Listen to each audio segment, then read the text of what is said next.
Plus d'1 milliard de musulmans se prosternent et élèvent une prière à Allah 5 fois par jour. Chaque jour, une prière qui leur est donnée par Mohammed, leur prophète. Chaque jour, 5 fois par jour, ils font face à une roche noire dans la ville sainte, Mecca, et se soumettre à nouveau à la religion de l'islam.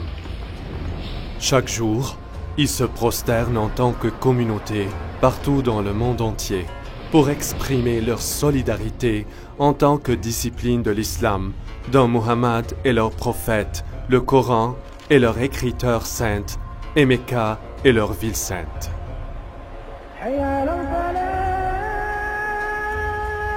Cependant, comme les découvertes archéologiques commencent à pointer vers une histoire différente, qu'ils étudient sérieusement et qui s'opposent aux vérités autour de la fondation de l'islam, s'ils ont raison, quelles seront les implications de cela sur les musulmans aujourd'hui? Nous avons des moyens à notre disposition qui n'ont jamais été disponibles auparavant.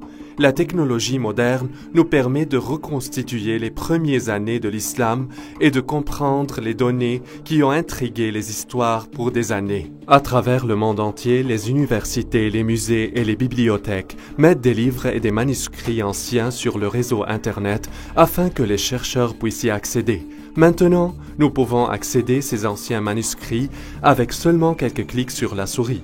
Aujourd'hui, les académiciens et les amateurs peuvent vérifier avec précision via satellite les emplacements et les détails qu'auparavant nécessitent d'énormes dépenses et efforts. Aujourd'hui et pour la première fois, une nouvelle ère de recherche entourant la fondation de l'islam voit le jour et nous pouvons enfin regrouper les événements qui se sont déroulés réellement à la péninsule arabique il y a 1500 ans.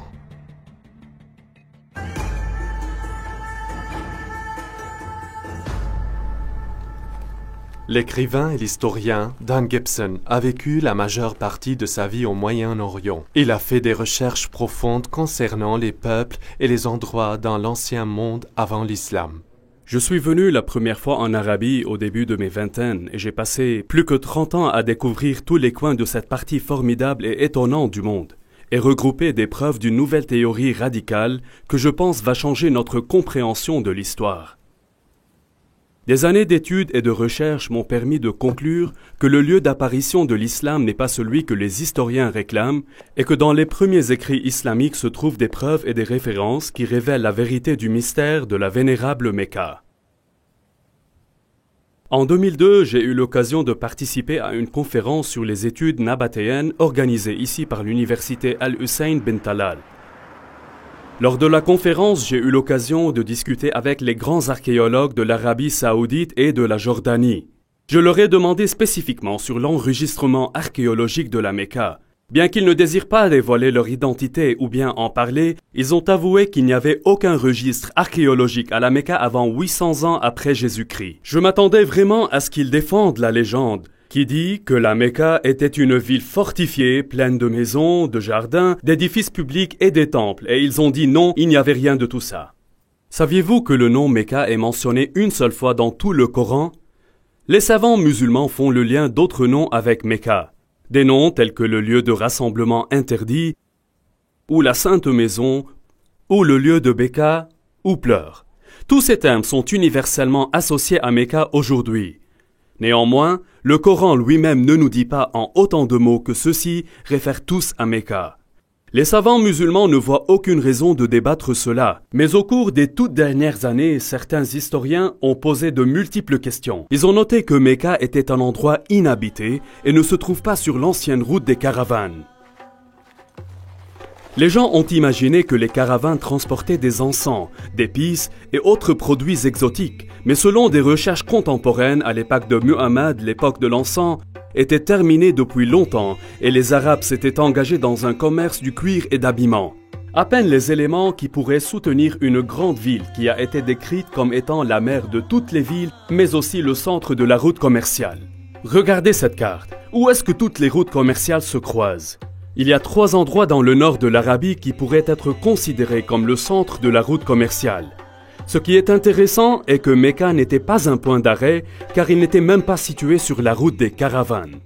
Dans ce film, nous allons voir pourquoi il y a un manque total d'archéologie à Mecca à partir de l'époque du prophète Mohammed, pourquoi les descriptions du Mecca ne se conforment pas avec le paysage et comment une ancienne guerre civile islamique avait altéré la vérité sur l'islam. Alors que les musulmans du monde entier croient que leur ville sainte et leurs dirigeants fondateurs vivaient tout à Mecca en Arabie Saoudite, Dan Gibson croit que la preuve effectivement indique ailleurs. Au cours de mes études d'histoire arabe, je suis tombé sur beaucoup de preuves qui ne pointent pas à Mecca, mais vers le nord de l'Arabie comme le lieu fondateur de tout l'islam. Jusqu'à présent, personne n'a jamais mis en question que Mecca est la ville sainte de l'islam.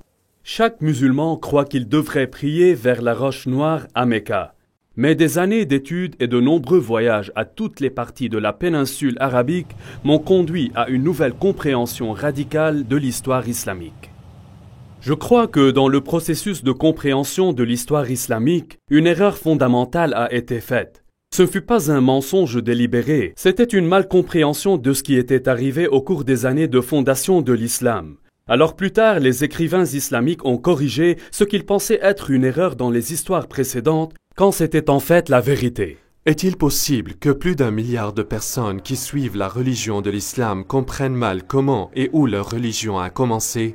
Et si c'est le cas, quelles implications cette preuve a sur le musulman moyen qui veut suivre les instructions de son prophète Mohammed? Nous allons examiner une période dans l'histoire et un cadre que peu d'entre nous comprennent. Pendant des siècles, les histoires du monde classique et les empires du Moyen-Orient ont été discutées, mais peu d'effort a été donné à l'histoire de l'Arabie.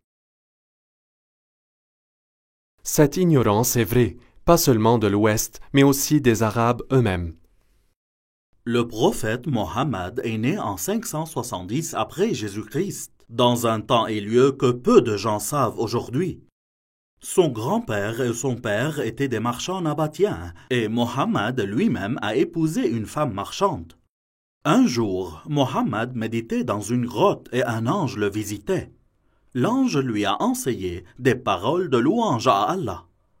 Plus tard, sa femme a convaincu Mohammed que c'était un ange vraiment, qu'il est appelé d'être le prophète de Dieu. Au cours de sa vie, il a eu beaucoup de visites de ce même ange, et chaque fois il y avait une nouvelle révélation. Ces révélations de l'ensemble de la durée de vie de Mohammed ont été groupées à ce que nous connaissons aujourd'hui, le Coran.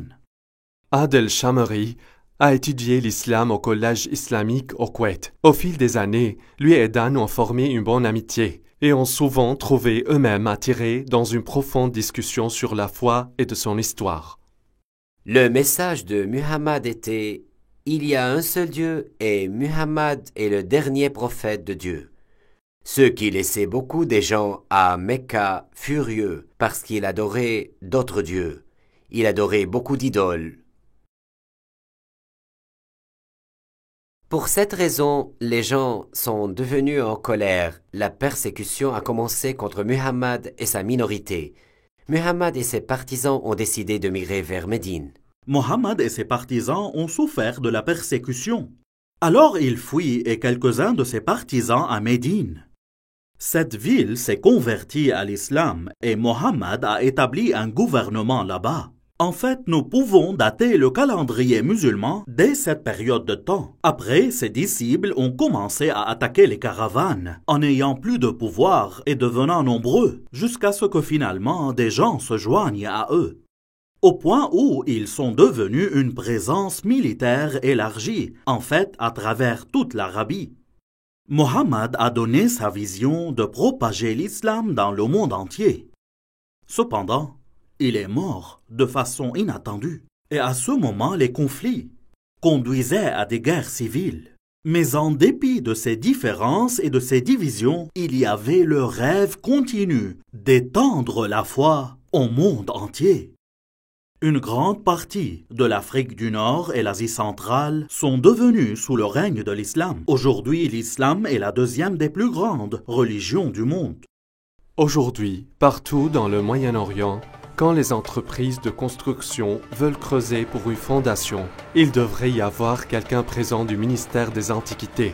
Pas d'importance que vous soyez à Jérusalem, Damas ou Amman en Jordanie. N'importe où vous creusez, les chances sont que vous allez exposer un ancien site d'une certaine sorte. Dans la ville de Mecca en Arabie Saoudite, les développeurs ont creusé partout, élevé de grands bâtiments, des hôtels et des immeubles de grande hauteur. Mais à la surprise des archéologues, il n'y a pas des ruines d'une grande ville ancienne dans Mecca. La ville où Mohammed est né était une grande ville. Il n'a eu aucune difficulté d'élever un grand nombre d'hommes pour gérer de grandes caravanes et de marcher dans ses armées. Pas seulement elle a eu une importante population, mais elle était aussi une ville agricole. La ville Mecca a été connue sous le nom mère de toutes les villes dans le Coran. El-Qura est le nom en arabe. Elle implique une ville magnifique avec des ruines antiques et des murs de la ville. C'est une grande ville bien connue. Le prophète Mohammed aurait allé en avant pour ses affaires et voyagé loin jusqu'à ce qu'il atteigne les vallées de Mecca et les lots de ces vallées. Aïcha a mentionné comment l'un des hommes avait de nostalgie pour Mecca. Je l'ai voulu, mais j'ai passé une nuit dans la vallée, pleine de types d'herbes variées. Quand nous sommes venus à Mecca, nous avons vu une ville bénie avec de l'eau, des arbres, et en était ravis. Nous y sommes installés. Al-Bukhari parle d'un prisonnier qui mangeait des raisins alors qu'il était enchaîné avec du fer, et il dit « Ce ne fut pas le temps de fruits à Mecca ». Il est difficile de croire que ces choses ont été écrites à propos de Mecca. La zone autour de Mecca est rocheuse et déserte. Mecca atteint en moyenne moins de 10 cm de pluie par an. Ces températures extrêmement chaudes et ces conditions stériles rendent la cultivation de végétation très difficile et ainsi d'assurer la nourriture d'une grande population. Pourtant, la ville sainte de l'islam est décrite comme ayant des champs avec des arbres et des herbes et de la terre agricole, mais il n'y a pas de terre cultivable près de Mecca. Elle ne correspond pas aux descriptions anciennes. Ibn Ishaq a mentionné que les gens de Mecca étaient réticents à couper des arbres dans la zone sacrée. La présence d'arbres et de plantes dans les temps anciens peut être facilement testée par la présence de spores et de pollen dans le sol vieux intact. À ce jour, il n'y a aucune trace d'arbres ayant jamais existé dans l'ancienne Mecque. Un autre puzzle est que la ville de Mecca est manquante sur toutes les premières cartes de l'Arabie. On pourrait penser qu'une grande ville marchande en Arabie serait mentionnée sur les premières cartes, mais pas une seule carte montre Mecca avant le temps de l'islam. Au fil des ans, j'ai récolté des copies de nombreuses cartes anciennes de l'Arabie. Je les ai traduites diligemment, mais je n'ai jamais trouvé Mecca mentionné une seule fois sur une carte avant l'islam. Saviez-vous que le nom de Mecque n'apparaît pas dans toute la littérature avant 740 après Jésus-Christ, 120 ans après la fondation de l'islam? Ne trouvez-vous pas mystérieux que pour les 120 premières années du début de l'histoire islamique, aucune des nations environnantes ne savait rien sur l'existence de Mecca? Comment une grande ville qui pourrait soulever des milliers d'hommes dans son armée, une ville qui avait l'agriculture, les arbres, l'herbe, les fruits et les raisins, peut être manquée par d'autres nations?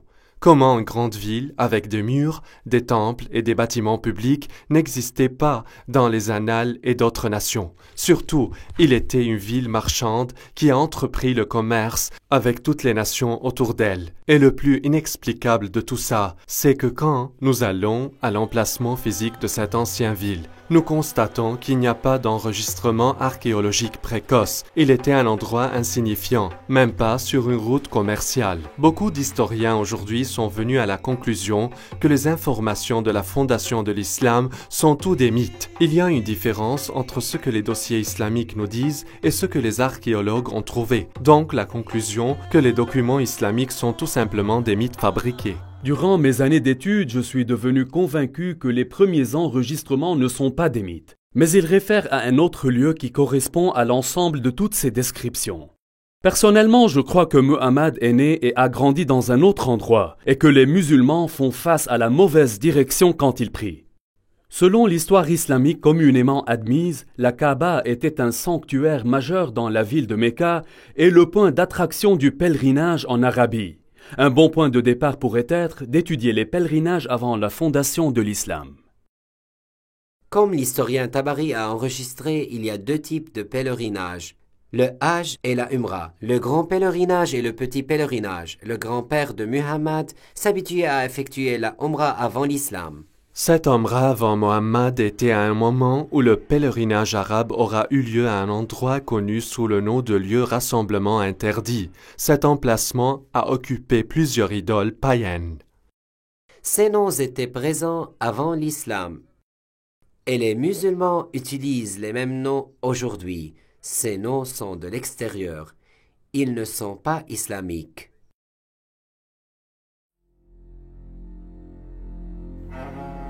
Pour que nous puissions comprendre ce qui s'est passé dans l'Arabie pré-islamique, nous devons comprendre l'importance des lieux saints dans l'ancienne Arabie. Depuis les temps anciens, les religions du Moyen-Orient ont considéré les dieux comme régionaux plutôt que comme universels.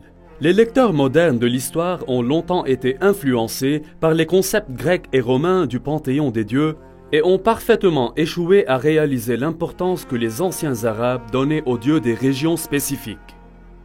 Pour les anciens Arabes, il y avait des dieux qui vivaient en Mésopotamie, des dieux qui vivaient en Égypte et les dieux qui vivaient en Grèce et ainsi de suite. Les marchands arabes qui traversaient une zone respectaient les dieux locaux. Ils ne sont pas opposés aux dieux de différents endroits. Ils étaient opposés à la représentation d'un dieu sous forme humaine ou animale. Ils ont préféré utiliser des formes géométriques. Par exemple, ici il y a un dieu sous la forme d'un bloc et là-bas à la forme d'un triangle.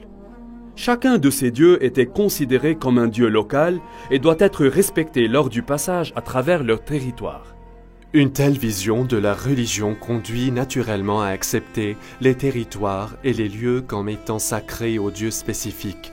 Ainsi, la zone autour d'un temple, comme une vallée particulière ou lieu du désert lointain, pourrait être considérée comme sacrée. Il aurait un quartier où les gens se rassemblent, même avec leurs ennemis, et être en sécurité, parce que la violence a été interdite dans le pourtour sacré.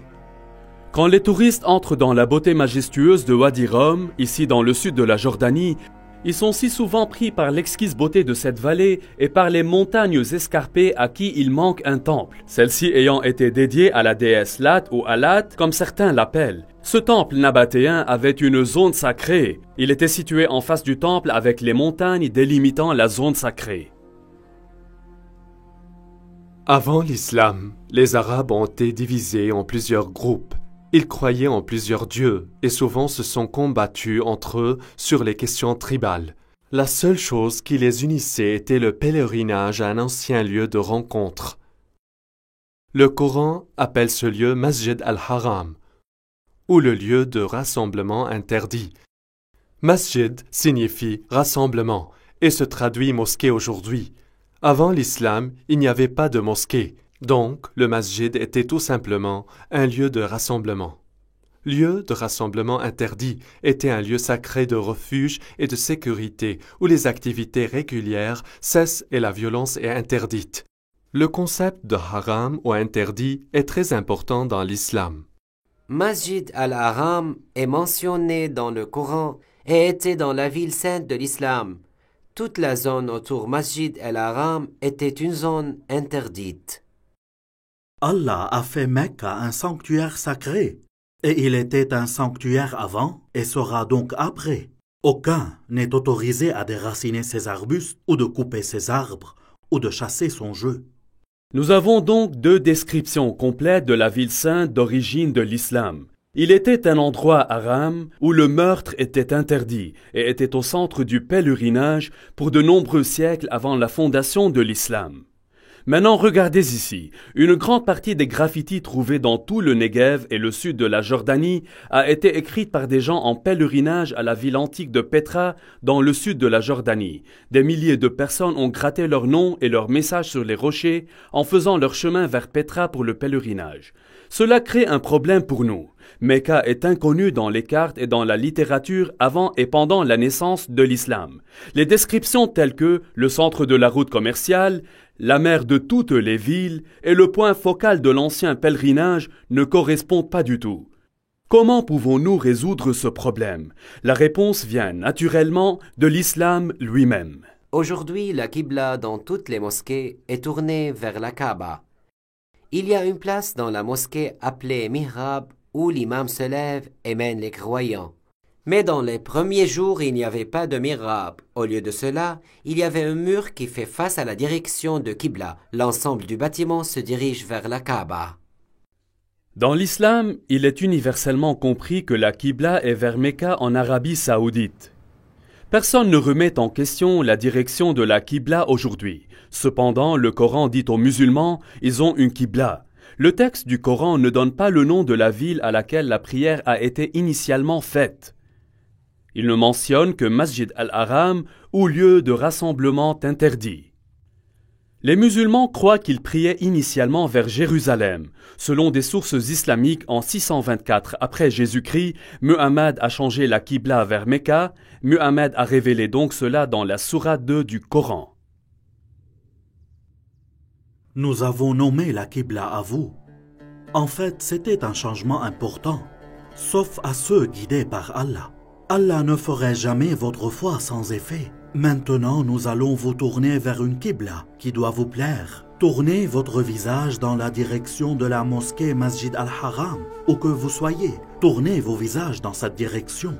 En tant qu'historien de la péninsule arabique, je me suis toujours intéressé à trouver le lieu de l'original Qibla.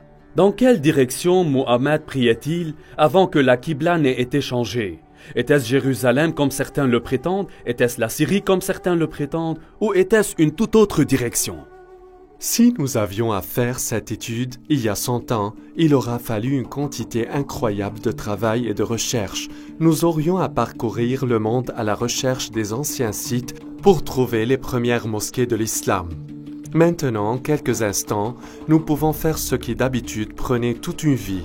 Google Earth nous permet d'examiner les sites de l'espace et les sites web comme ArcNet qui peuvent nous transmettre les résultats de toutes les recherches faites par des centaines d'étudiants et des professeurs. Nous pouvons examiner les structures en fonction de divers critères. Nous choisissons les bâtiments islamiques, on les organise par date dans une liste chronologique. Ensuite, on détermine quand ils ont été construits et vérifier la direction de leur Qibla pour déterminer quand elle a changé.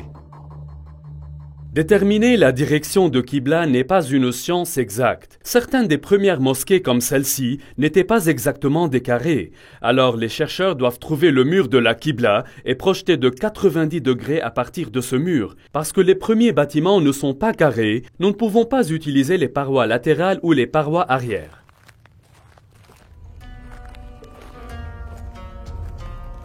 Ceci est le mihrab d'une ancienne mosquée. Les premiers Arabes déterminaient la direction de Qibla en utilisant les étoiles et ils étaient très précis. La meilleure façon de déterminer la direction de Qibla est de visiter les mosquées et d'utiliser un système de positionnement global. Pas chaque précoce mosquée peut être utilisée pour cette étude.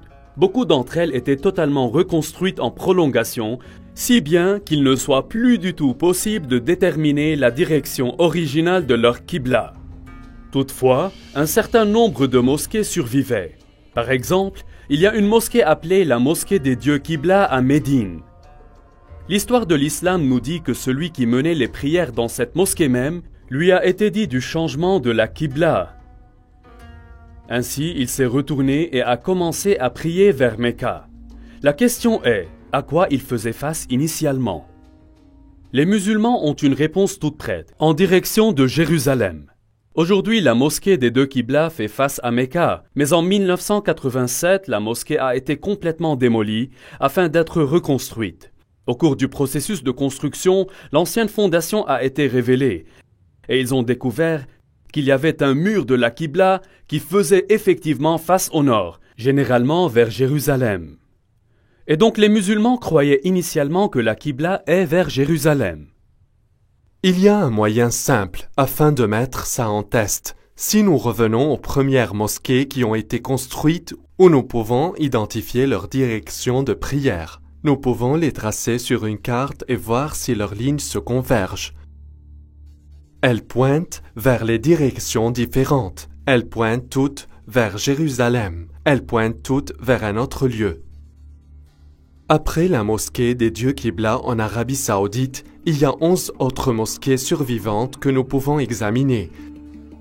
Celles-ci sont situées en Chine, Égypte, le sud de la Jordanie et le Liban, le centre de la Jordanie, le Yémen, Israël, Irak, Jérusalem, la Cisjordanie et enfin le Liban.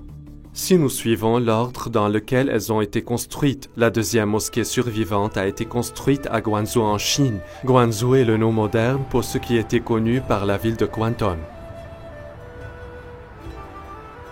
Lorsque Marco Polo est arrivé à cette ville en 1300 après Jésus-Christ, il a découvert plus de 100 000 commerçants arabes et persans qui y vivaient. Les Arabes faisaient du commerce avec les Chinois pour des centaines et des centaines d'années. Tout cela est bien documenté. Et Abi Waqqas, un oncle de Muhammad, a voyagé en Chine pour une mission commerciale. Et selon les manuscrits chinois, il a construit une mosquée pour les Arabes à Canton en 627 après Jésus-Christ, ou 6 ans après la fondation de l'islam. J'ai examiné personnellement cette mosquée et j'ai utilisé un appareil GPS pour déterminer la direction de Qibla de la mosquée. Ce que j'ai trouvé était surprenant. Cette mosquée ne fait pas face à Mecca. Elle fait face à 12 degrés au nord de Mecca, ce qui signifie qu'elle ne fait pas non plus face à Jérusalem. Sa Qibla passe au sud de Jérusalem. La mosquée suivante a été construite en 641 après Jésus-Christ, environ 20 ans après la fondation de l'islam dans la ville de Fostat, juste à l'extérieur du Caire. Cette mosquée a été reconstruite et agrandie plusieurs fois, de sorte qu'aujourd'hui la fondation d'origine n'est plus évidente. Cependant, une description du plan du sol original de la mosquée a survécu, et les dossiers islamiques nous disent que la première Qibla faisait face à l'est et plus tard a dû être corrigée vers le sud, vers Mecca. Le suivant bâtiment islamique survivant est le palais de Omeyyade, construit ici à Umayma, dans le sud de la Jordanie. Vers 700 après Jésus-Christ ou environ 80 ans après la fondation de l'islam, la famille Abbas a construit ici une grande maison. Cette maison n'avait pas une zone spéciale pour la mosquée, plutôt les croyants s'alignaient ici dans la cour pour la prière. Cette maison a une direction de Qibla, mais pas en direction de Jérusalem. L'année suivante, une nouvelle mosquée a été construite à Baalbek au Liban. Notez que sa Qibla ne pointe pas vers Mecca. Un an plus tard, les Omeyyades construisent un grand lieu impressionnant ici sur la citadelle à Amman en Jordanie. Cette mosquée se dirige vers le sud et Mecca est ici. Après quelques années, en 705 après Jésus-Christ, ou 84 ans après la fondation de l'islam, les musulmans ont construit la grande mosquée de Sanaa, dans la capitale du Yémen. Bien que cette mosquée se dirige en général vers Mecca, en fait, elle se dirige un peu à l'ouest de Jérusalem. L'année suivante, en 706 après Jésus-Christ, les dirigeants des Omeyyades musulmans construisent Kirbat al-Minya, un grand complexe de palais en Israël sur les rives de la Galilée. Ce complexe de palais avait une chambre spécifique utilisée comme une mosquée. Selon une inscription mise sur une passerelle, il a été construit 87 ans après la fondation de l'islam par le souverain musulman El-Walid. Ce bâtiment et sa mosquée ne font pas face à Jérusalem. Cette même année, les musulmans ont aussi construit la mosquée Wassit en Irak. À l'origine, les archéologues ont affirmé que cette mosquée faisait face à Jérusalem. Pourtant, d'autres recherches ont montré que ce point de mosquée se dirigeait vers le sud de Jérusalem. La mosquée suivante est la mosquée Al-Aqsa à Jérusalem même. Cette mosquée n'est pas le temple d'Homme, mais plutôt la vieille mosquée au sud de la coupole. Cette mosquée est déjà à Jérusalem, mais elle a aussi un Qibla. Et il ne pointe pas vers Mecca. La mosquée suivante que nous atteindrons a été construite en 724 après Jésus-Christ, 103 ans après la fondation de l'islam. Celle-ci est la mosquée Khirbat al-Mafjar, près de Jéricho, dans la vallée de la Jordanie. Ce palais a été construit près de la fin de la dynastie des Omeyyades. En regardant le plan d'étage, nous pouvons voir que le palais et sa mosquée font face au sud plutôt que vers Mecca. Cette même année, une mosquée a été construite à Anjar, environ 58 km de Beyrouth. Elle a été construite près de la fin de la période Omeyyade, et pas plus de 30 ans plus tard, Elle est tombée en ruine et a finalement été abandonnée. Comme elle n'a jamais été reconstruite, on peut facilement déterminer la direction de Qibla, qui ne pointe pas vers Mecca ou Jérusalem. Maintenant, nous allons mettre tout cela ensemble sur une seule carte. Le résultat est étonnant. Au cours des 100 premières années de l'islam, 100% de toutes les mosquées survivantes que nous avons localisées jusqu'à maintenant font face à une place dans le sud de la Jordanie plutôt que de Mecca, du nord-sud et au ouest. Toutes les mosquées se dirigent vers un seul endroit. Ce n'est pas une petite erreur dans la détermination de la direction de Qibla, car toutes visent spécifiquement un seul endroit. Directement sous ce point se situe l'ancienne ville de Petra. C'est une ville qui est bien connue pour nous aujourd'hui. Elle est un site touristique populaire. Les touristes viennent de partout dans le monde pour admirer les grands temples et les monuments de cette ville. Serait-ce que Petra est la mère de toutes les villes décrites dans le Coran? Elle a été au centre des anciens pèlerinages arabes. Alors Petra pourrait être aussi le lieu de naissance de Mohammed et la ville fondatrice de l'islam. Dan, c'est étrange. Vous dites que c'est Petra, mais Bukhari dit que c'est Jérusalem. Que devons-nous penser? Comment pouvons-nous accepter cela quand Bukhari dit que c'est Jérusalem? Chaque bon musulman me dit que les musulmans se sont habitués à prier en faisant face à Jérusalem. Ils le savent parce que Bukhari leur a dit ça. Et je suis d'accord. Bukhari dit que c'était Jérusalem.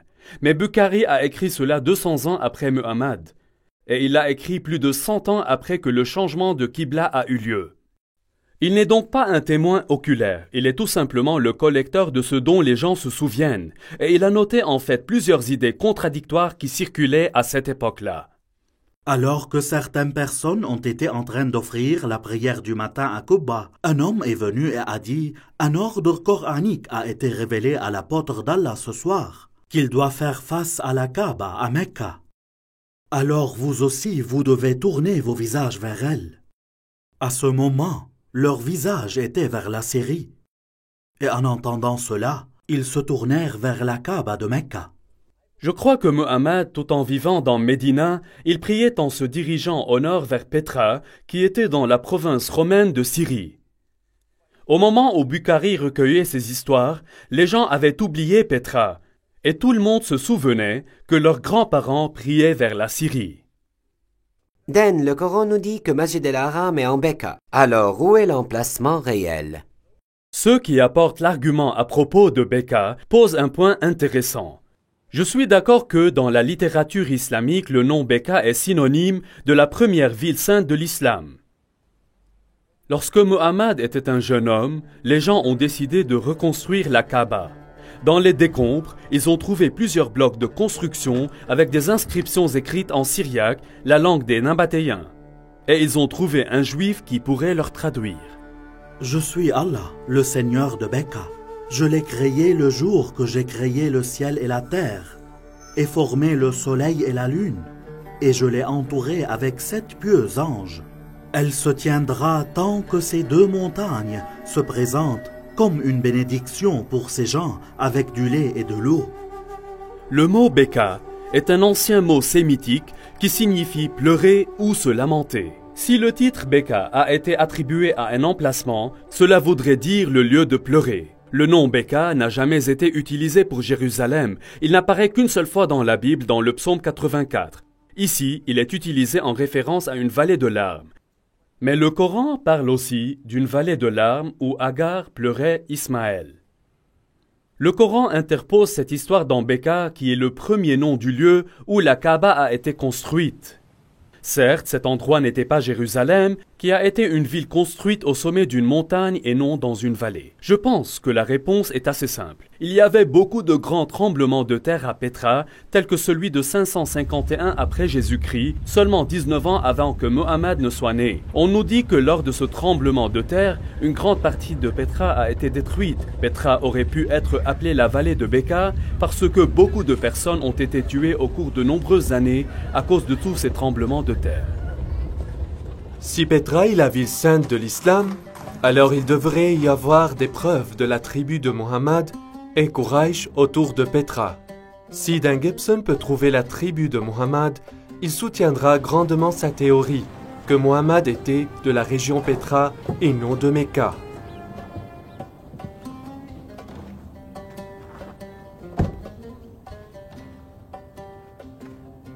Il y a longtemps, celle-là a été connue comme la ville de Awar ou Oumema, comme elle est connue aujourd'hui.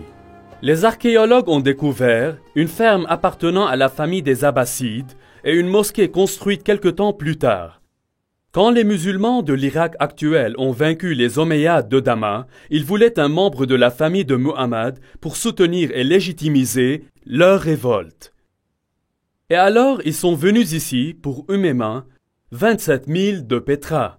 C'était là qu'ils ont trouvé la famille de Muhammad et la tribu Quraysh.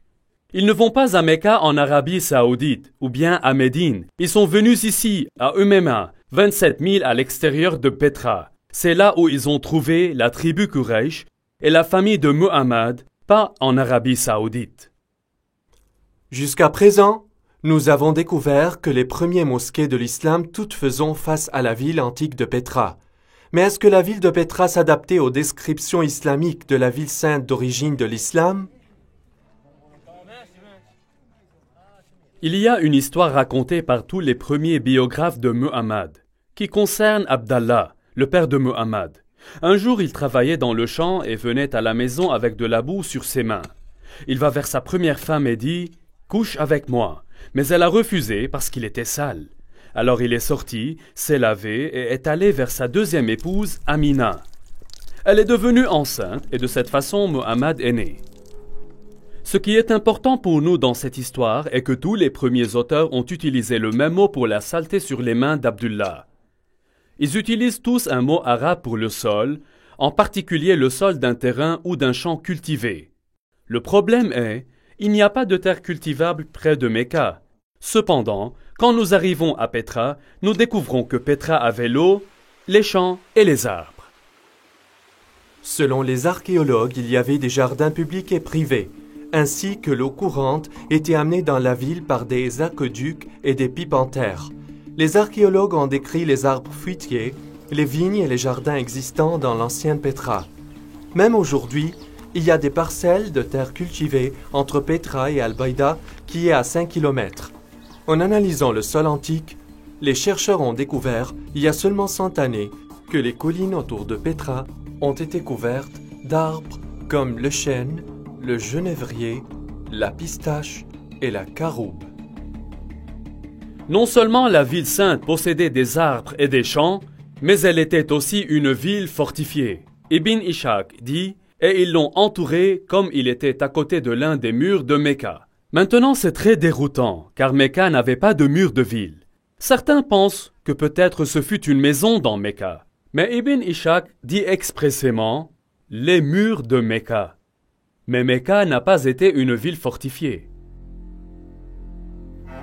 Alors quoi à propos de Petra? Petra a été construite dans une vallée. De chaque côté de la vallée, il y avait de grandes montagnes avec des falaises. Ces falaises étaient comme les murs de la ville. Ainsi, les habitants de Petra construisent des murs d'une falaise de montagne à une autre falaise de montagne, à la fois de ce côté de la vallée et de l'autre aussi. Donc Petra avait des murs de la ville. Une autre caractéristique distinctive de Petra est qu'elle contient un fleuve très unique. En général, vous avez une vallée avec des montagnes d'un côté et des montagnes de l'autre, et aussi un fleuve qui passe au centre de la vallée. Mais dans ce cas, il y a longtemps, les tremblements de terre ont fissuré ces montagnes, donc il y a une fissure dans cette montagne. L'eau coule dans cette fissure à travers la vallée et sort de la fissure de l'autre côté. Les Nabatéens ont construit une rue à colonnade d'une montagne à une autre montagne. Et à côté, il y avait un cours d'eau de pluie. Allons-y. Dans l'islam, un des devoirs des pèlerins est d'aller 7 fois entre 2 montagnes appelées Marwa et Safa. Ce qui est intéressant, c'est qu'Al-Bukhari nous dit que Muhammad a choisi de faire cette course dans le cours d'eau de pluie entre les 2 montagnes. Mais il y a des problèmes. Safa et Marwa sont juste de petites roches. Aujourd'hui, ils sont logés à l'intérieur du bâtiment de la mosquée. Comme vous pouvez le voir sur ce dessin, il n'y a pas un cours d'eau de pluie entre ces deux rochers. Mais ici, à Petra, la description s'applique exactement d'une montagne à l'autre. Il y a 4 passages dans le bassin de Petra. Puisque Petra est dans une vallée, on peut y entrer de chaque extrémité de la vallée. Au cours de l'année de la conquête de Mecca, le prophète est entré dans Mecca de sa partie supérieure. Mais il y avait aussi d'autres moyens d'entrer à Petra. Les anciens documents nous disent qu'on pourrait entrer et sortir à la ville sainte d'une fissure dans les roches. En arabe, on appelle cela un thaniya. Al-Bukhari le mentionne plusieurs fois. L'apôtre d'Allah utilisait pour entrer Mecca la haute Thaniya et utilisait pour quitter Mecca la basse Thaniya.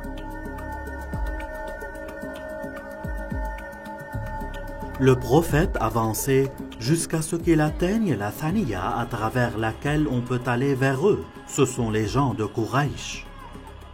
Il y a 2 Thaniya comme entrée. L'une d'elles est le fameux Sikh que les touristes passent à travers pour entrer dans la ville. L'autre est loin de la rue à colonnade et mène au labyrinthe de canyons qui finissent par vider dans le Wadi Araba au-dessous de la mer Morte. Petra a également de nombreux temples. Là-bas, il y a ce qui est connu aujourd'hui par le temple des lions ailés ou le temple d'Al-Uzza. Derrière moi, ce qui est connu aujourd'hui sous le nom de Kasr al-Bint ou bien le temple du dieu Dushara. Cette courte chaîne de montagnes ici était la maison du dieu et ici dans le cœur des montagnes est le temple de ce dieu Al-Dushara. Maintenant, Ibn Hisham nous raconte une histoire très intéressante. Au début de l'histoire islamique, seules quelques personnes ont converti à l'islam à cette époque. Un d'entre eux était un homme connu sous le nom d'Al-Tufail ben Amr de Mecca. Il a accepté l'islam dans l'un de ses voyages, et une fois rentré chez lui à Mecca, sa femme a également décidé d'accepter l'islam. Al-Tufail dit alors à sa femme de se rendre au temple de Dushara et se purifier là-bas. Dans la zone sacrée, il y avait un filet d'eau où elle pouvait se laver. Elle l'a fait et rentra chez lui et a appris à propos de l'islam. Est-ce que cette histoire a eu lieu à Mecca, qui est loin d'un millier de kilomètres où il n'y avait pas de temple jusqu'à Dushara, ou bien a eu lieu ici même à Petra? Si cela est vrai, alors le temple de Dushara est là. Elle aurait dû descendre dans ce temple, se laver et ensuite rentrer chez eux. Y a-t-il un temple à Dushara à Mecca en Arabie Saoudite? Non, il n'y a pas de temple, pas de fissure dans la roche, pas un courant d'eau, pas de mur de la ville, pas d'herbe, pas d'arbres, rien. Tout se trouve ici à Petra. Et pour les 100 premières années, toutes les mosquées dans tout le monde islamique visent ici, Masjid al-Haram, lieu de rassemblement interdit ici, à Petra. Il n'y a aucune autre ville dans le monde qui s'adapte si parfaitement à cette description. Al-Khattab avait tellement harcelé Zayed et l'a forcé à se retirer dans la partie supérieure de Mecca et s'est arrêté dans la montagne de Hira, face à la ville. Il est très intéressant de prendre en compte que la montagne Hira est située dans la partie supérieure de Mecca. Si vous allez à Mecca aujourd'hui, la grotte de Hira ne fait pas face à la ville. Mais ici à Petra, la partie haute de la ville se trouve au nord de la rue à colonnade et la partie basse de la ville se trouve au sud de la rue à colonnade. En effet, la ville a été divisée en deux par la rue à colonnade. Si Petra est la ville sainte de Mecca, alors la grotte où Muhammad a reçu sa première révélation devrait être située là. Les anciens documents disent que la grotte fait face à la ville et qu'elle est très basse puisque Muhammad a essayé de grimper et de se jeter par-dessus. Si tel est le cas, je pense connaître la place, mais nous devrons aller là-bas.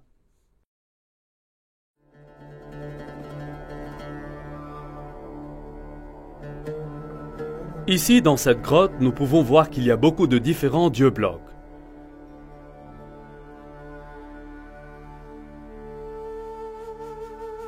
En haut, il y a un grand symbole croissant. Ceci est juste le genre de caverne où les jeunes hommes allaient pour contempler le sens de la vie. Les descriptions et l'emplacement de cette grotte sont tous comme les documents anciens décrivent, juste à l'extérieur de la ville. L'entrée fait face à la ville et la preuve que les gens ont passé beaucoup de temps ici dans le culte et la méditation. Je pense que ce lieu est l'un des plus saints pour tout l'islam. Et il est ici, à Petra. Le Coran ordonne tous les musulmans à faire face au lieu de rassemblement interdit quand ils prient. Maintenant, le lieu de rassemblement interdit n'était pas un bâtiment, il était beaucoup plus que cela. Il fut une grande zone marquée avec des pierres spéciales. Ces pierres ont marqué la frontière autour de la zone sacrée. C'est interdit de tuer à l'intérieur de cette zone, même les oiseaux. Maintenant, quel genre de pierre auriez-vous besoin pour marquer une telle zone? Si vous aviez seulement de petites pierres rondes, elles seraient perdues parmi les autres pierres du désert.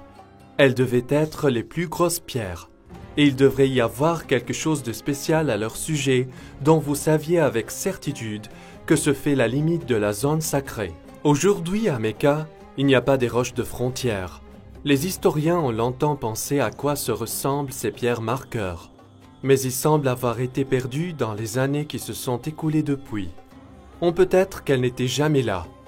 Si Petra est la ville sainte d'origine de l'islam, alors bien sûr les pierres spéciales ne seraient pas à Mecca. Elles seraient à Petra.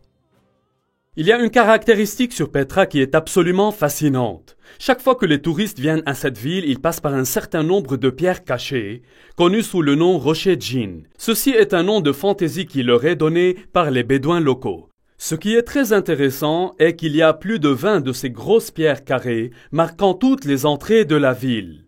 Est-ce possible que ceux-ci marquent le sanctuaire interdit? Peut-être que c'est la raison qu'elles ne sont pas situées à Mecca?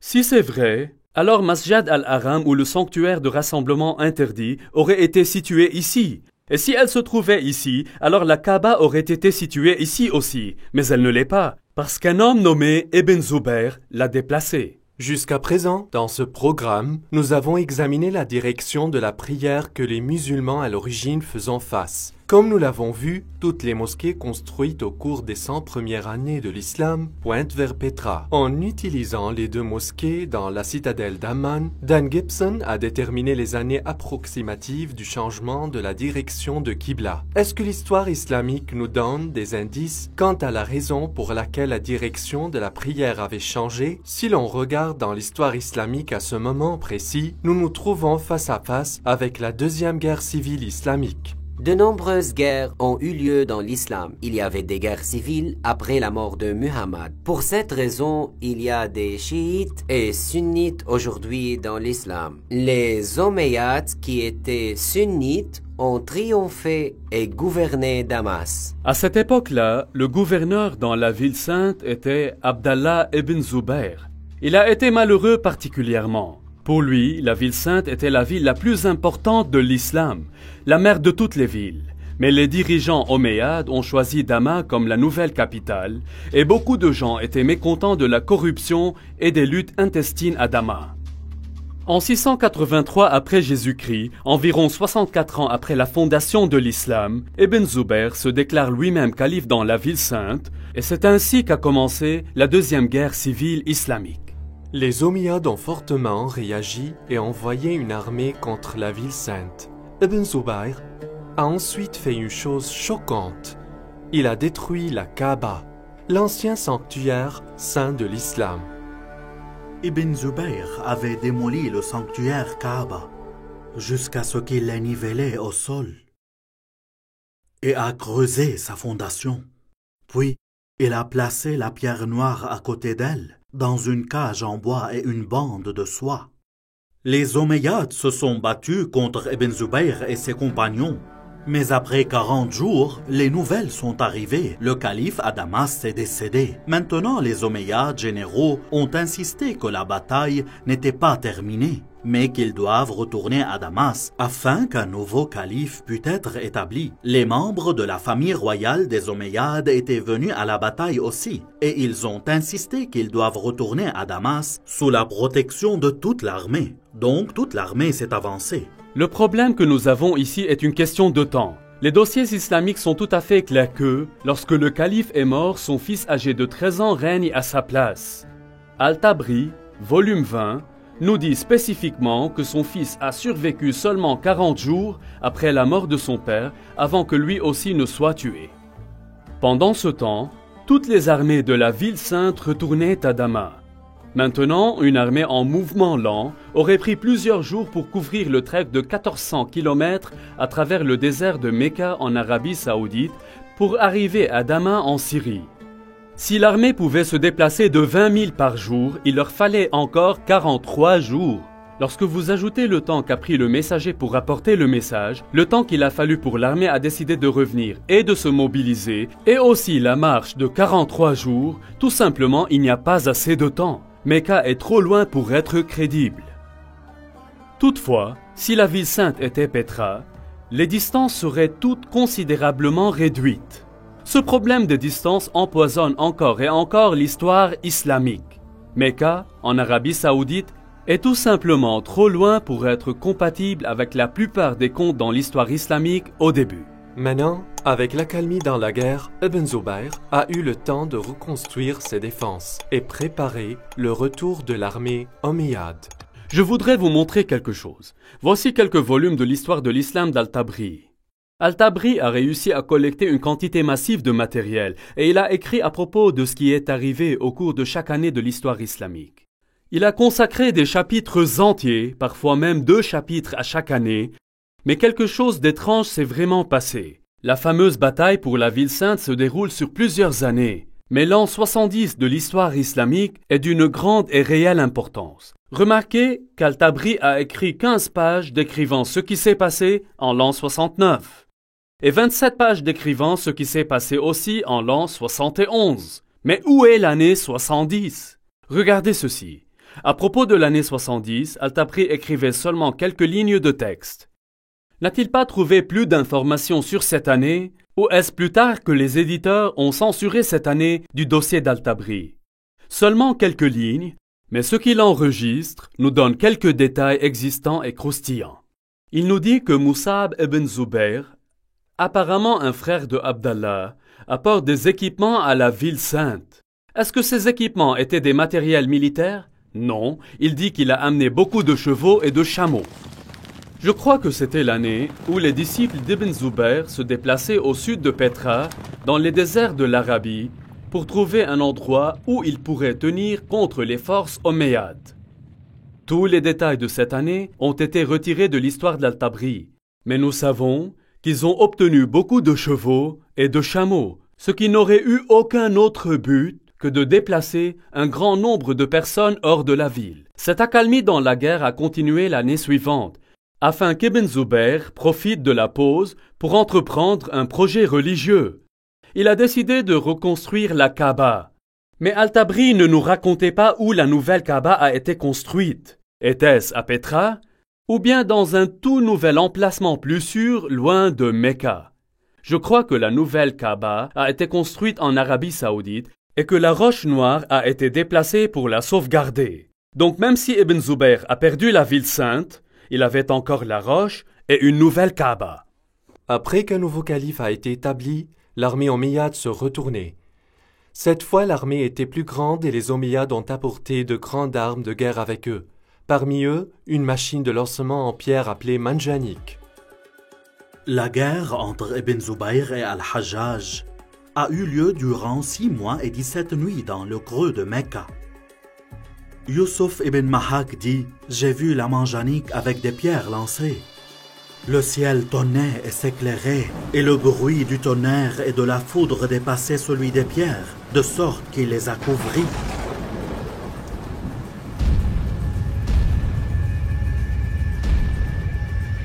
Pendant les combats, Ibn Zubayr se réfugia dans un bâtiment en ruine à côté de la Kaaba et cela a commencé une autre bataille qui accomplissait la destruction de la zone Kaaba de la ville sainte. Finalement, Ibn Zubayr a perdu la bataille, mais la cause a été reprise par ceux dans la ville de Médine, en Arabie Saoudite, et dans la ville de Kufa, en Irak. Je crois que pendant ce temps, le monde islamique a été jeté en lice. Est-ce qu'il faut prier vers Petra ou bien vers Mecca? Le grand empire islamique avait été divisé en deux. À l'origine, les Omeyyades ont gouverné Damas et ils priaient vers Petra. Mais ils ont été vaincus dans la bataille et maintenant la partie orientale de l'empire a été gouvernée par les Abbassides qui ont tous construit leur mosquée tournée vers Mecca. C'était exactement pendant ce temps-là que nous voyons un changement dans la construction de la mosquée. Avant cela, chaque nouvelle mosquée construite faisait face à Petra. Mais maintenant, pour la première fois, quelques-unes des nouvelles mosquées ont commencé à faire face à Mecca en Arabie Saoudite. Mais le problème existait encore. Qu'est-ce que vous faites avec les vieilles mosquées? Elles ont été construites face à Petra. Ce fut durant cette période que les mosquées ont commencé à accrocher un panneau sur le mur pour indiquer la direction de la prière. Il a été dit sous le règne d'Uthman que le calife a ordonné que les signes s'affichent sur les murs des mosquées de Médine, ainsi que les pèlerins pourraient facilement identifier la direction vers laquelle ils avaient besoin d'adresser leurs prières. Ceci est un développement vraiment très intéressant, parce que jusqu'à ce moment, les mosquées ont été construites pour faire face au mur de la Qibla et ils ont fait face à la ville sainte. Pourquoi auriez-vous besoin d'introduire un signe, à moins que la direction de la prière n'ait changé? Autour de ce temps, après 89 ans de la fondation de l'islam, une niche a été soudainement introduite dans la structure de la mosquée pour indiquer la direction de la prière. Ce créneau a été ajouté à des bâtiments plus anciens et également incorporé dans les nouveaux bâtiments. Aujourd'hui, le créneau est la norme dans toutes les mosquées, mais il n'a pas été à l'origine. Il n'y avait pas de niche jusqu'à ce que la direction de Qibla ait changé. Dans la guerre civile, les Omeyyades encore priaient vers Petra, mais les rebelles dans la ville sainte, à Médine et à Kufa, choisissent de prier vers la nouvelle Qibla en Arabie Saoudite. Lorsque les armées de Koufa rencontraient Ibn Zubayr, Bujair ibn Abdallah al-Musli disait: « Louange à Dieu qui nous a testés avec des chaînes, et vous a testés en nous donnant le pardon. Ibn Zubayr, nous sommes des gens qui se tournent vers la même Qibla que vous. » Quelle étrange phrase! Nous sommes des gens qui se tournent vers la même Qibla que vous. Les historiens musulmans se disputent que cela signifie que c'est la même Qibla que tous les autres. Mais maintenant que nous avons découvert des preuves du changement de Qibla en ce moment même, cette phrase prend une signification particulière. Les habitants de Kufa se joignent à Ibn Zubayr en acceptant son Qibla. C'est essentiel pour comprendre une partie de ce qu'il va avoir lieu plus tard. Même si Ibn Zubayr était finalement tué et semblait perdre la guerre civile, la ville de Kufa jouait un rôle majeur dans le développement de la nouvelle dynastie abbasside et Kufa devenait un centre théologique et un lieu pour copier le Coran. Dans le monde islamique, les choses ont été un gâchis. Non seulement les musulmans étaient divisés politiquement, ils ont été divisés religieusement encore, obéissant au souhait d'Allah, comme c'est révélé pour le prophète Mohammed qui était au cœur même de l'islam. Deviez-vous obéir à Mohammed et le Coran et faire face au lieu de rassemblement interdit à Petra ou prier en se dirigeant vers la maison sacrée La Roche Noire, qui est en Arabie Saoudite? Jusqu'à présent, Dan Gibson a tracé les mosquées existantes depuis le 1er siècle de l'islam et elles pointent toutes vers Petra en Jordanie. Alors, que dire à propos des mosquées du 2e siècle de l'islam? Est-ce qu'elles pointent toutes ainsi vers Petra? Voici où les choses commencent à devenir intéressantes. Au cours de mes études, j'ai découvert que les mosquées construites au cours du 2e siècle de l'islam pointent dans des directions différentes. C'est ce que j'appelle le temps de la confusion. Après 102 ans de la fondation de l'islam, la mosquée de Oumar a été construite dans le sud de la Syrie, dans l'ancienne ville de Basra. Comme vous pouvez voir, l'orientation de la mosquée ne pointe pas vers Mecca. Mais il est clair qu'elle ne pointe pas également vers Petra aussi. 5 ans plus tard, les musulmans au pouvoir ont construit un palais en Syrie, connu sous le nom de Qasr al-Ir el-Gharbi. Ceci est un dessin du plan du palais et la mosquée dans le coin du complexe. L'ensemble du complexe semble faire face à quelque part entre Petra et Mecca. Quelques années plus tard, le palais Qasr al-Khair el-Sharqi a été construit à environ 100 km au nord de Palmyre. Si nous examinons le plan sol des bâtiments du palais, nous remarquons que le palais et sa mosquée ne semblent pas alignés ni à Mecca ni à Petra. Encore une fois, il pointe entre les deux. Est-il possible que quelque chose était arrivé et a obligé les constructeurs de ne pas vouloir choisir ni Pétra ni Mecca? Alors, ils ont pointé la Qibla entre les deux. Nous pouvons voir sur la carte que la Qibla se dirige exactement entre les deux villes. Il n'est pas une légère erreur de calcul, mais une volonté délibérée d'éviter à la fois Pétra et Mecca. Nous devons donc trouver une réponse ailleurs pour expliquer ce changement. 109 ans après la fondation de l'islam, une mosquée a été construite à Bangor, au Pakistan. Comme toutes les autres mosquées de la période, elle avait seulement un mur de la Qibla sans niche. Cette mosquée a cependant fait face vers Mecca, en Arabie Saoudite.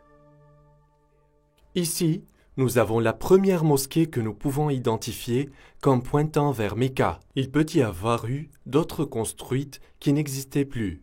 Mais cette mosquée est importante, car elle est la plus ancienne mosquée survivante que nous pouvons vraiment dire qu'elle fait face à Mecca en Arabie Saoudite. Et ce qui est étonnant, c'est qu'elle a été construite environ 100 ans après la mort de Mohammed. Ceci est très récent pour les historiens musulmans et il va causer à l'histoire islamique traditionnelle toutes sortes de problèmes.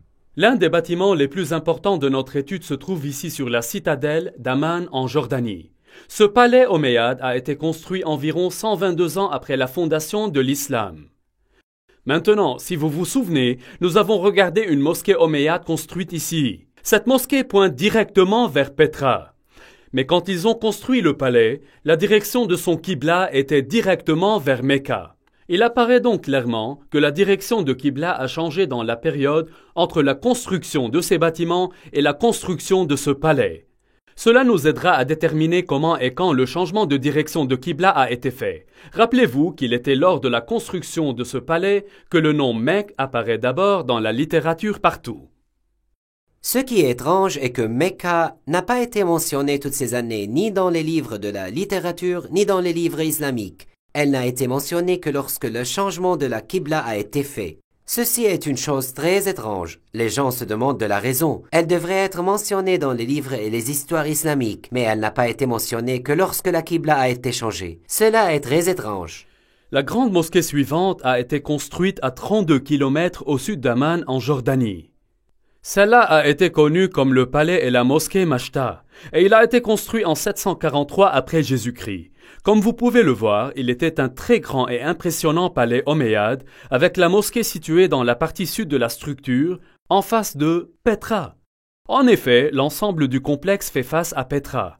Ce qui rend cela intéressant est qu'il semble que l'islam est maintenant divisé en plusieurs groupes. Il y avait les traditionalistes qui ont construit leur mosquée comme celle-ci, face à Pétra, mais il y avait des réformateurs dont les mosquées faisaient face à Mecca, et il y avait d'autres qui ne sont pas dans les deux groupes, et ils ont refusé de choisir l'une de ces qiblas. Pendant ce temps, un changement important a eu lieu dans l'histoire islamique. Les dirigeants omeyyades de l'islam à Damas ont été vaincus par les Abbassides de Koufa. En 754 après Jésus-Christ, le nouveau calife Al-Mansour a commandé la construction d'une toute nouvelle capitale de l'Est, en choisissant Bagdad en Irak comme son site. La nouvelle ville a été construite sur un plan spectaculaire. Contrairement à la forme aléatoire commune de la plupart des villes du Moyen-Orient, elle a été construite dans un grand cercle. Les concepteurs ont présenté une zone nouvelle et ont utilisé la cendre pour dessiner le plan de la ville sur le terrain avant la construction. La ville, qui a été achevée en 767 après Jésus-Christ, était de 2 km de diamètre. Comme vous pouvez le voir sur ce dessin, la principale mosquée de la ville n'avait aucune niche indiquant la direction de la prière. Cela devait venir plus tard. Un mur a été utilisé comme mur de la Qibla et ce mur se dirigeait directement vers Mecca, comme toutes les autres mosquées construites à partir de ce temps par les dirigeants abbassides. Si cela est vrai, alors le prophète Mohammed et les 4 premiers califes qui ont bien guidé dans l'islam et les princes omeyyades suivants qui ont gouverné l'islam de Damas priaient tous vers la ville de Pétra. Mais à la fin du règne des Omeyyades, quelque chose est arrivé et a obligé les constructeurs de changer la direction de leur mosquée. Quelques-uns faisaient face à Pétra, quelques-uns à Mecca, et certains ont choisi d'être neutres et visent entre les deux. Cela a créé un problème pour la moitié occidentale de l'islam. Les gens de l'Ouest étaient encore fidèles aux Omeyyades antérieurs.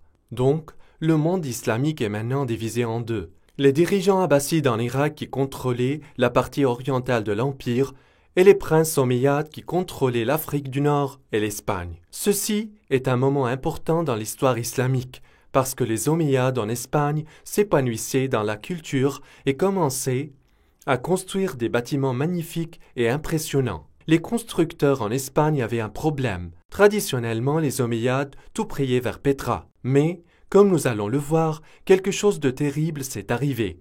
Les futures mosquées ne feront plus face à cette direction. Leurs ennemis, les Abbassides, priaient maintenant vers Mecca en Arabie Saoudite. Donc, ils ne voulaient pas choisir cette direction de la prière. Alors, que devraient faire les Omeyyades? En examinant les mosquées construites par les Omeyyades d'Espagne, j'ai découvert un développement plus surprenant.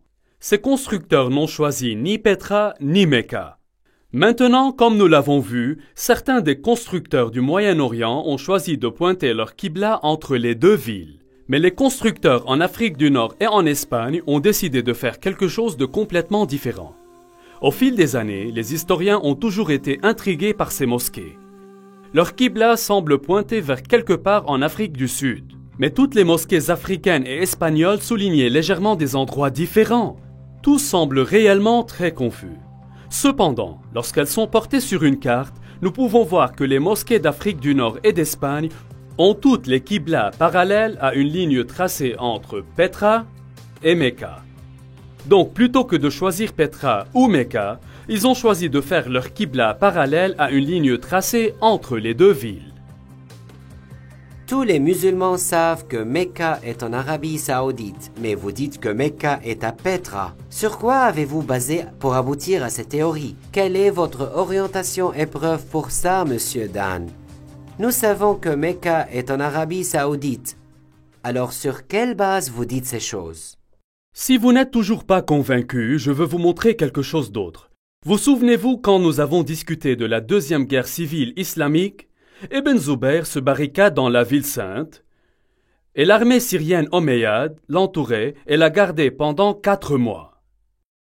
Au cours du mois d'octobre, les Syriens ont apporté une catapulte jusqu'au mur de la ville où ils ont lobé les rochers tout droit dans les lieux saints de l'islam. Comment est-ce possible? Normalement, les gens vivaient derrière les murs de la ville. Une catapulte écrasait tout simplement les maisons des gens. Mais dans ce cas, on dit que la catapulte a frappé les lieux saints de l'islam dans le centre de la ville. Comment est-ce possible? Eh bien, ici à Petra, il y a une caractéristique unique. Petra avait des murs au nord et au sud. Les murs de la ville ont traversé la vallée. Mais au nord, les murs n'atteignaient pas tout le long du chemin vers le canyon, car il y avait un cours d'eau qui traversait le canyon. Je crois que les Syriens ont apporté leurs catapultes tout droit dans la rivière asséchée, à l'endroit où ils pourraient lancer les rochers au cœur même de la ville pour attaquer la Kaaba et les lieux saints de l'islam. Les archéologues de l'université Brown ont creusé ici à Petra depuis de nombreuses années. Le projet était d'excaver ce qui est connu comme la région du Grand Temple. Comme ils découvraient le temple, Dan était surpris de trouver des preuves qui ont soutenu sa théorie. L'une des caractéristiques intéressantes de ce bâtiment est que les gens ont construit des défenses ici contre les attaques. Vous voyez dans cet endroit, ils ont fermé cette porte-là afin qu'ils puissent se défendre. Ce qui est arrivé après le tremblement de terre en 551 après Jésus-Christ. On peut dater les défenses, ici même, par les tuiles qui ont été utilisées dans la construction de ces moyens de défense. Cependant, il n'y a pas de bataille enregistrée à Petra pendant ce temps-là. Mais nous savons ce qui est arrivé au cours des années de la fondation de l'islam. Mais ce n'est pas la seule preuve que nous avons. Au cours de toutes les fouilles, les archéologues ont découvert plus de 400 pierres catapultées. Ces pierres sont enterrées à peu près au bon endroit et aussi au bon moment. Ceci est une indication forte et évidente que la bataille non seulement a eu lieu ici, mais aussi que dès le début, la première Kaaba était proche de cet endroit. Donc, l'islam a été divisé entre les traditionalistes et les réformateurs. Les traditionalistes ont prié en direction de Petra en Jordanie, et les réformateurs ont prié vers Mecca en Arabie Saoudite, et d'autres délibérément choisissaient une voie médiane. Comment vont-ils un jour résoudre ce dilemme?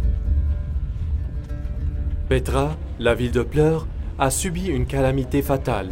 Des tremblements de terre ont secoué la région de Petra en détruisant les bâtiments, temples et maisons. Les dégâts ont été tellement mauvais que la ville n'a jamais été reconstruite à nouveau. La preuve de cette première Kaaba est disparue maintenant. Les pierres catapultées ont détruit une grande partie et Ibn Zubayr a détruit le reste. En 712, un tremblement de terre a détruit le barrage qui détournait l'eau autour de Petra. Donc les eaux de crue durant les années ont annulé toutes les preuves qui restaient. Donc, avec la mémoire de Petra disparaissait de vue, les chroniqueurs de l'histoire islamique ont écrit peu de Petra et 150 ans plus tard, ils n'ont jamais mentionné le nom de nouveau. Dans le temps, les souvenirs de ces deux endroits se sont fusionnés en un seul, celui de Mecca en Arabie Saoudite. À partir de ce temps, tous les Qibla faisaient face ici. Ce ne fut que lorsque les outils archéologiques modernes, photos satellites et Internet ont permis aux historiens, universitaires et aux chercheurs du monde entier de récupérer une image différente. Ceci est une chose étrange. C'est la première fois que j'en ai entendu parler. Voulez-vous vraiment que les musulmans y croient cela? Pourquoi n'est-il pas écrit dans la littérature islamique ou enregistré dans les livres d'histoire? Vous dites que les musulmans ont oublié, intentionnellement oublié. Comment n'est-il pas mentionné? C'est étrange. Afin de comprendre les événements qui ont influencé l'écriture de l'histoire islamique, nous devons effectivement reconnaître plusieurs choses.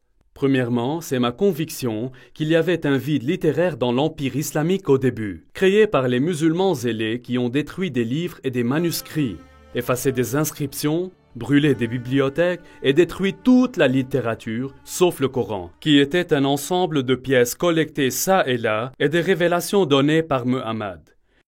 Cette destruction de documents écrits par les forces islamiques a été bien documentée. Un élément de preuve est une lettre de 640 après Jésus-Christ du calife à général Amrou, le chef des armées musulmanes en Égypte, qui a demandé à calife que doit-il faire avec les milliers de manuscrits qu'il a trouvés dans les entrepôts en Alexandrie. La réponse du calife a été enregistrée et connue depuis des siècles. En ce qui concerne les livres que vous avez mentionnés, voici ma réponse. Si leur contenu est en conformité avec les révélations d'Allah, nous pouvons le faire sans eux. Car dans ce cas, les révélations d'Allah sont plus que suffisantes. Si d'autre part, ils contiennent de la matière non conforme aux révélations d'Allah, il n'y a aucune nécessité de les préserver. Procédez ensuite et les détruire. L'écrivain musulman Ibn al-Kifti nous dit que les livres ont été distribués aux bains publics d'Alexandrie où ils ont été utilisés pour nourrir les poêles qui ont gardé les bains tout à fait réchauffés. Ils disent qu'il a fallu 6 mois pour brûler toute cette matière. Eutychius, le patriarche de Constantinople, a enregistré qu'il y avait 4000 bains qui ont reçu des livres de la bibliothèque d'Alexandrie. Cette combustion de livres, pourtant, n'a pas commencé en Égypte, mais 4 ans plus tôt, en Perse, les armées de calife Omar ont rencontré les armées perses dans la bataille de Qadisiyah en l'an 636 après Jésus-Christ. Au début de janvier 637, l'avant-garde musulmane a atteint la périphérie de Ctésiphon et mis le siège devant la ville pendant 2 mois. Finalement, la ville est tombée et les musulmans l'ont prise. Pendant les combats, les palais et la bibliothèque de Ctésiphon ont été délibérément brûlés. En fin de compte, le seul livre qui a réussi à survivre en Arabie était le glorieux Coran. En ce qui concerne l'histoire du Coran, les historiens ont lutté. Il semble que la grande partie du Coran a été retenue de manière orale plutôt que sous forme écrite. Alors que les Arabes avaient une grande mémoire et avaient la capacité de conserver l'intégralité du Coran, la rétention des matériaux dans une tradition orale souffre de plusieurs difficultés. Tout d'abord, la précision des souvenirs des personnes concernées doit être parfaite et pointilleuse. Dans le cas du Coran, des arguments ont surgi sur des divers versets, comment ils doivent être rendus et s'ils doivent ou non être inclus dans l'ensemble. Ensuite, le problème du transfert de toutes les connaissances des savants aux novices est souvent une mission difficile. Dans le cas du Coran, La plupart des hommes qui ont mémorisé les paroles de Muhammad étaient aussi des guerriers. Comme c'est souvent le cas, les guerriers meurent dans la bataille et leur connaissance du Coran périt avec eux. Ceci est amplement illustré dans la bataille de Yamama, quand on estime que 450 hommes qui avaient mémorisé le Coran ont été tués. Hudayfa bin al-Yaman est venu chez Uthman au moment où le peuple de Damas et le peuple de l'Irak ont été en guerre pour conquérir l'Arménie et l'Azerbaïdjan. Hudayfa avait peur parce que les gens de Damas et de l'Irak avaient des différences dans la récitation du Coran. Alors il dit à Uthman: « Ô chef des croyants, sauvegardez cette nation avant qu'ils se diffèrent sur les révélations. » Ainsi Uthman a envoyé un message à Hafsa disant: « Envoyez-nous votre manuscrit du Coran afin que nous puissions compiler les matériaux coraniques dans des copies parfaites et retourner le manuscrit à vous. » Hafsa l'a envoyé. Ensuite, un groupe d'hommes se réunit pour créer une nouvelle copie du Coran. Uthman dit aux 3 hommes de Quraysh: « Si vous n'êtes pas d'accord, écrivez-le dans le dialectique de Quraysh, car le Coran a été révélé dans leur langue. » Lorsque plusieurs copies ont été écrites, Uthman a renvoyé le manuscrit original à Hafsa. Ensuite, il a envoyé à chaque spécialiste musulman une copie de ce qui a été écrit, et il a ordonné que tous les autres matériaux coraniques écrits dans les manuscrits, ou même aussi dans des copies entières, soient brûlés. Et la combustion continue. Cette fois, même des matériaux coraniques ont été brûlés. Mais ça n'a pas empêché les disputes sur ce qui devrait ou ne devrait pas être inclus dans le Coran.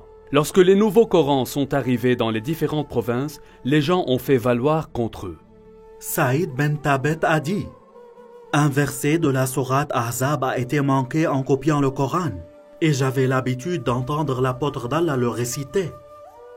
Donc nous en avons cherché et trouvé avec Khuzayma bin Tabit al-Ansari. » Ces 5 ou 6 copies étaient maintenant les seuls Corans dans tout l'Empire musulman. L'ordre qu'a donné Uthman de brûler tout autre matériel coranique a fait disparaître tous les Corans partout, sauf quelques-uns qui ont été soutenus par les gouverneurs régionaux. En effet, tous les livres non musulmans ont été détruits, et les musulmans ont détruit tous leurs propres livres et leurs œuvres écrites, à l'exception des 5 ou 6 exemplaires. Rappelez-vous que l'Empire islamique à cette époque, tendu de l'océan Atlantique à travers le Moyen-Orient, arrivant jusqu'en Afghanistan, et il y avait seulement 5 ou 6 exemplaires du Coran dans tous ces millions de kilomètres carrés. Voilà ce que je veux dire quand je parle d'un vide littéraire. Beaucoup plus tard, une fois que les Abbassides ont pris le contrôle de l'Empire islamique, ils ont reconnu ce vide littéraire et ils décident de le corriger. Le problème était qu'ils avaient l'intention de produire une version abbasside de l'histoire islamique. Donc tous les documents produits et écrits sous le contrôle abbasside reflètent la dernière version politiquement correcte de l'histoire abbasside. Tous ces histoires et hadiths, sur les 250 ou plusieurs années précédentes, ont été collectés, copiés et distribués. Ces livres qui ont été écrits plus tôt ont été détruits ou modifiés par les écrivains postérieurs qui ont trouvé des erreurs en eux. Sous la domination abbasside religieuse écrasante, les projets scientifiques et universitaires ont été entrepris. Les dirigeants abbassides encourageaient le développement scientifique qui ne présentait pas seulement les premières années de l'islam dans une bonne forme, mais pourrait également confirmer leur droit de gouverner l'Empire. Au cours de cette période de temps, nous trouvons que les grands historiens islamiques écrivaient leurs traités d'histoire et ils éditaient également les contes antérieurs. Par exemple, nous n'avons pas la biographie originale d'Ibn Ishaq de Muhammad comme Ibn Hisham, qui avait corrigé ce que les Abbassides appelaient des graves erreurs dans le compte rendu original. Après l'édition d'Ibn Hisham, le reste des grands historiens islamiques ont commencé à écrire leur histoire et nous avaient présenté une histoire islamique adaptée en fonction de la vision du monde politique et religieux des souverains abbassides à leur époque. Est-il possible que les musulmans soient aujourd'hui victimes d'une couverture abbasside? Est-ce que les Abbassides détournent délibérément les musulmans loin de leur lieu de rassemblement interdit à Petra, comme le commande le Coran, et les faire prier vers le rocher noir, qui est maintenant à Mecca? Est-ce que les musulmans continuent d'être trompés par la propagande abbasside? Je crois que l'étape a été créée lorsque les dirigeants musulmans ont regroupé au début les différents morceaux du Coran. Le problème n'a pas été la collection, mais la destruction de tout ce qui s'opposait à leur point de vue. Il y a une grande diversion entre la pensée occidentale et musulmane. Dans la pensée occidentale, les manuscrits postérieurs sont moins fiables car ils ont des copies de copies. Nous devons revenir auparavant à la source car elle est plus précise. Les musulmans, d'autre part, pensent que les manuscrits antérieurs sont moins fiables et que les manuscrits ultérieurs les remplacent. Même dans le Coran, les révélations ultérieures remplacent ou annulent les révélations antérieures. Une fois que vous autorisez le concept de l'abrogation, vous vous laissez à accepter toutes sortes de changements. Si les Abbassides manipulaient l'histoire, étaient-ils allés aussi loin avec la falsification du texte du Coran? Par exemple, comment le nom Mecque se trouvait dans la sourate 48? Abu Bakr, le successeur où Mohammed a fait la première compilation de matériel coranique. Ousmane, qui l'a suivi, a utilisé cette collection et y a rajouté du matériel. Les historiens nous disaient que même après Ousmane avait compilé son Coran, les gens se souvenaient encore plus des versets que Mohammed avait révélés. Chaque fois qu'un nouveau Coran était fait, il a été présenté comme le Coran le plus complet. Les précédents étaient bien, mais les plus récents ont été plus complets, avec beaucoup plus de révélations. Est-ce que les Abbassides ont publié un Coran encore plus complet et y ont mentionné la Mecque? Aujourd'hui, nous avons beaucoup de Corans koufiques abbassides dans les musées, d'Istanbul à Samarcande. Ces Corans ont utilisé le script koufique inventé dans la ville de Koufa. Mais qu'en est-il à propos des anciens Corans écrits par d'autres scripts? J'ai cherché très souvent beaucoup de parchemins coraniques antérieurs, faits et écrits dans le script pré-koufique. Il ne fallait donc pas vraiment être très surpris qu'aucun des éléments pré-koufiques comprenait les versets sur le changement de la Qibla ou bien de la ville de la Mecque. Les historiens m'ont contesté que je sois en train de réécrire toute l'histoire islamique. Je vous assure que je ne suis pas en train de le faire. Je suggère seulement un tout petit changement. Il y a longtemps, la ville sainte de l'islam a été désignée comme Becca. Je crois que c'était un nom utilisé pour la ville de Petra après les tremblements de terre répétés qui ont tué beaucoup de personnes. Après qu'Ibn Zubayr a déplacé la pierre noire de Mecca, les scribes n'avaient qu'à faire un petit changement aux écritures islamiques. En arabe, Becca est écrit comme ça. Il est très facile de changer le B en un M. Observez bien. Voilà tout ce qu'il fallait. Il est pratiquement indétectable au lecteur plus tard. Est-ce que les scribes abbassides corrigeaient une référence antérieure à Becca dans le Coran et la transformaient en Mecque? Je crois que tous les éléments de preuve pointent vers Petra comme étant la ville antique de Becca, le lieu fondateur de l'islam. Toutes les mosquées du 1er siècle de l'islam pointent au lieu de rassemblement interdit à Petra, et toutes les descriptions adaptent Petra, non Mecca. On apprend aux musulmans dans le Coran de prier vers le lieu de rassemblement interdit. Le Coran ne dit absolument rien à propos du rocher noir. Il est clair que, bien que la recherche de Dan Gibson soit enracinée dans l'histoire islamique et il ait une grande affection pour le monde arabe, ces théories sont provocantes pour les musulmans. Comme les religions du monde entier sont supposées de plus en plus prouver la véracité de leurs origines, toutes les religions doivent envisager des recherches sérieuses qui les trouvent difficiles. L'islam a besoin de se demander s'il est possible que plus d'1 milliard de personnes ont été trompées par la propagande abbasside concernant comment et où leur religion a commencé. Et si c'est vrai, quelles sont les conséquences aujourd'hui sur le moyen des musulmans?